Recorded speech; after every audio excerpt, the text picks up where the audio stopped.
ಎಲ್ಲರಿಗೂ ನಮಸ್ಕಾರ. ವಿಚಿತ್ರ ಡೈರಿ ಯೂಟ್ಯೂಬ್ ಚಾನೆಲ್ಗೆ ಸ್ವಾಗತ. ನಾನು ಚಿತ್ರ ವೆಂಕಟೇಶ್.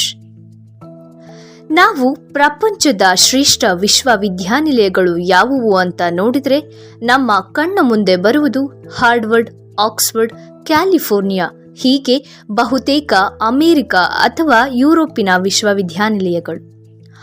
ಆದರೆ ಸ್ನೇಹಿತರೆ, ಹಾರ್ವರ್ಡ್, ಆಕ್ಸ್ಫರ್ಡ್ ಹುಟ್ಟುವ 100 ವರ್ಷಗಳ ಮೊದಲೇ ನಮ್ಮ ದೇಶದಲ್ಲಿ ಪ್ರಪಂಚದ ಅತಿ ದೊಡ್ಡ ಹಾಗೂ ಅತಿ ಪುರಾತನ ವಿಶ್ವವಿದ್ಯಾನಿಲಯ ಇತ್ತು. ಅದುವೇ ನಳಂದ ವಿಶ್ವವಿದ್ಯಾನಿಲಯ. ಹಾಗಿದ್ರೆ ನಳಂದ ವಿಶ್ವವಿದ್ಯಾನಿಲಯ ಕಟ್ಟಿದವರು ಯಾರು?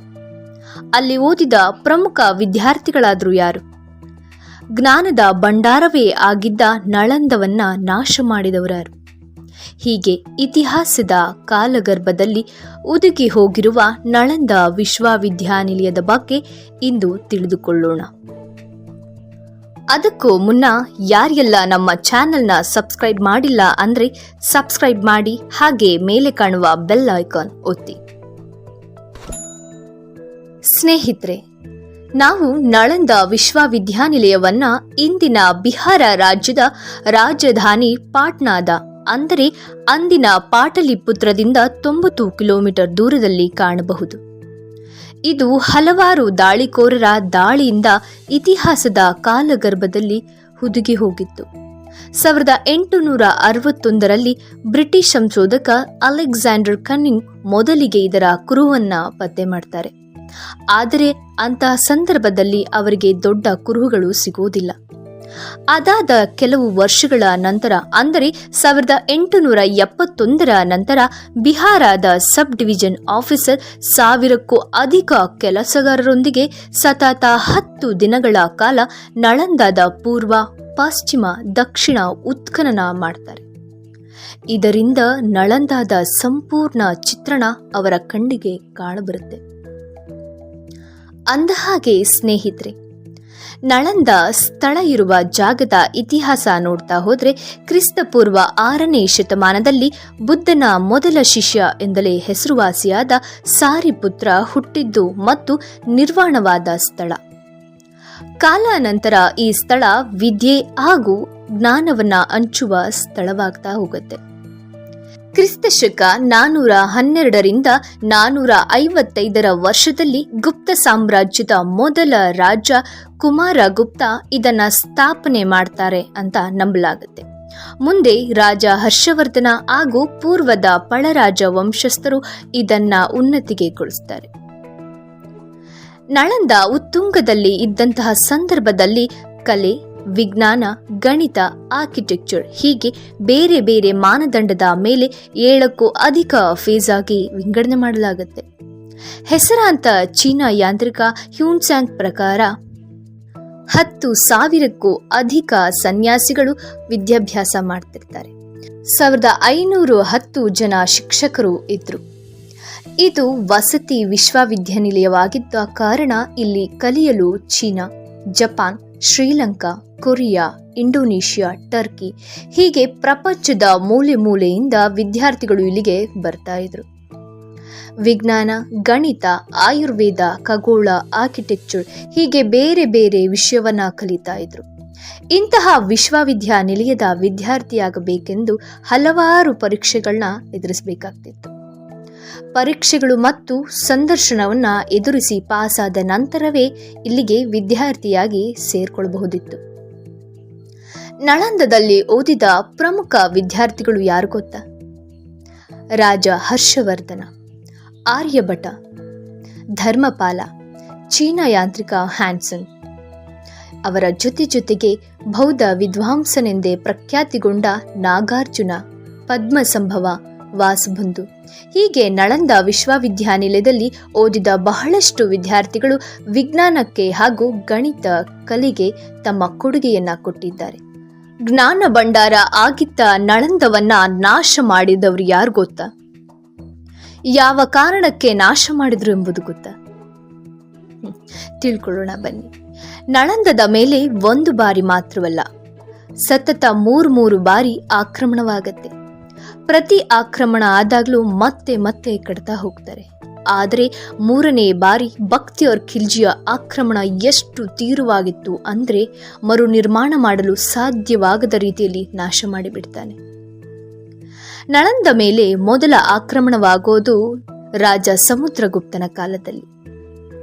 ಹುನಾಸು ಅನ್ನೋ ಮಧ್ಯಪ್ರಾಚ್ಯದ ಅಲೆಮಾರಿ ದರೋಡೆಕೋರರ ಗುಂಪು ಅದನ್ನ ನಾಶ ಮಾಡ್ತಾರೆ. ಇದನ್ನ ಮತ್ತೆ ಗುಪ್ತ ಮನೆತನದ ರಾಜ ಸ್ಕಂದಗುಪ್ತ ಕಟ್ಟುವುದು ಮಾತ್ರವಲ್ಲ, ಮೊದಲಿಗಿಂತ ವಿಶ್ವವಿದ್ಯಾನಿಲಯವಿದ್ದ 4 ಪಟ್ಟು ಹೆಚ್ಚು ದೊಡ್ಡದಾಗಿ ಕಟ್ತಾರೆ.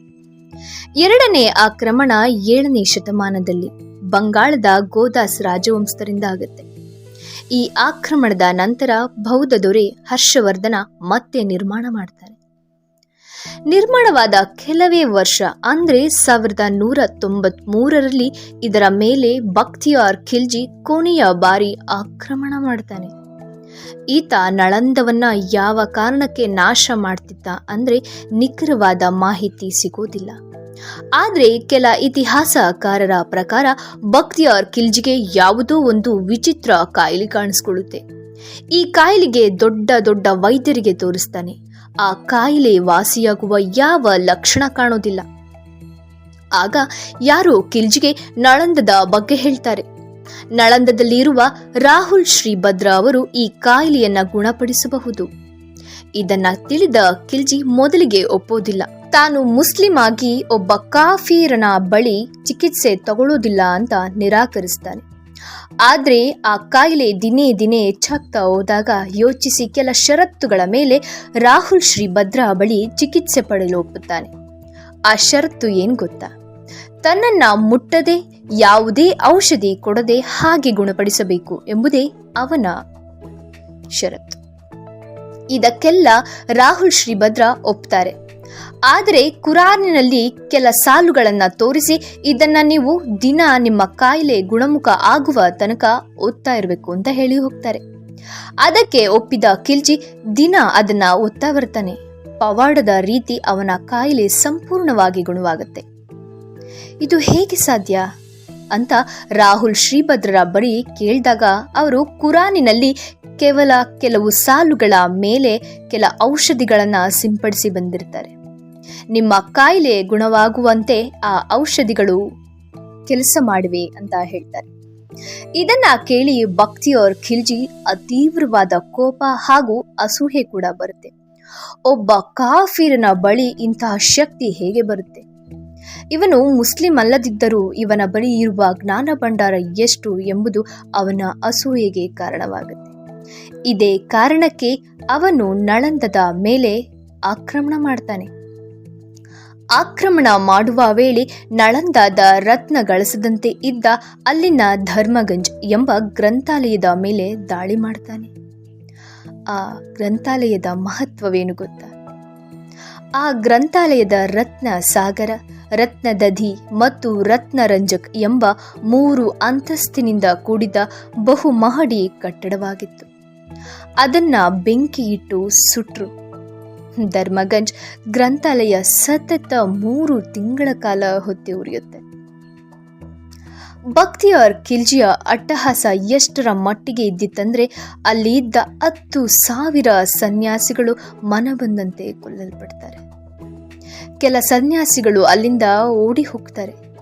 ಅಲ್ಲಿನ ಶಿಕ್ಷಕರನ್ನ ಅಟ್ಟಾಡಿಸಿಕೊಂಡು ಓಡಿಯಲಾಗತ್ತೆ. ಅವರನ್ನ ಜೀವಂತವಾಗಿ ಸುಡಲಾಗತ್ತೆ.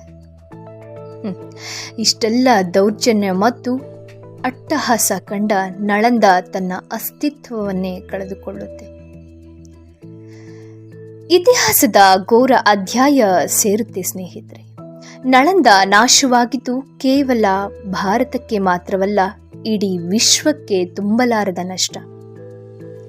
ಕೇವಲ ಯಾರೋ ಒಬ್ಬನ ಅಸೂಹೆ ದ್ವೇಷಕ್ಕೆ ಕಾರಣವಾಗುವ ಈ ಜ್ಞಾನ ಭಂಡಾರ ನಳಂದ ದುರಂತ ಅಂತ್ಯವಾಗುತ್ತೆ. ಇನ್ನು 2006ರಲ್ಲಿ ನಮ್ಮ ಹೆಮ್ಮೆಯ ಮಾಜಿ ರಾಷ್ಟ್ರಪತಿ ಅಬ್ದುಲ್ ಕಲಾಂ ತಾವು ಮತ್ತೆ ನಳಂದವನ್ನ ಮರು ನಿರ್ಮಾಣ ಮಾಡಬೇಕೆಂಬ ಇಂಗಿತವನ್ನ ವ್ಯಕ್ತಪಡಿಸ್ತಾರೆ.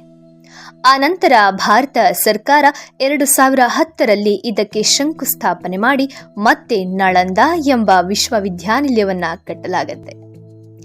ಈಗ ಹಲವಾರು ವಿದೇಶ, ದೇಶದಿಂದ ವಿದ್ಯಾರ್ಥಿಗಳು ಬಂದು ನಳಂದದಲ್ಲಿ ಬೌದ್ಧ ಧರ್ಮ ಮತ್ತು ಭಾರತದ ಸಂಸ್ಕೃತಿ ಬಗ್ಗೆ ಅಧ್ಯಯನ ಮಾಡ್ತಿದ್ದಾರೆ. ಇದಾಗಿತ್ತು ನಳಂದ ವಿಶ್ವವಿದ್ಯಾನಿಲಯದ ಇತಿಹಾಸವನ್ನ ನೆನೆಸಿಕೊಳ್ಳುವ ಒಂದು ಸಣ್ಣ ಪ್ರಯತ್ನದ ವಿಡಿಯೋ. ಈ ವಿಡಿಯೋ ತಮಗೆ ಇಷ್ಟ ಆಗಿದೆ ಎಂದು ಭಾವಿಸ್ತೇನೆ. ಇಂತಹ ಮತ್ತಷ್ಟು ವಿಡಿಯೋಗಳಿಗೆ ನಮ್ಮ ಚಾನೆಲ್ ಸಬ್ಸ್ಕ್ರೈಬ್ ಮಾಡಿ, ಈ ವಿಡಿಯೋಗೆ ಲೈಕ್ ಮಾಡಿ, ಶೇರ್ ಮಾಡಿ, ಕಮೆಂಟ್ ಮಾಡಿ. ಧನ್ಯವಾದಗಳು.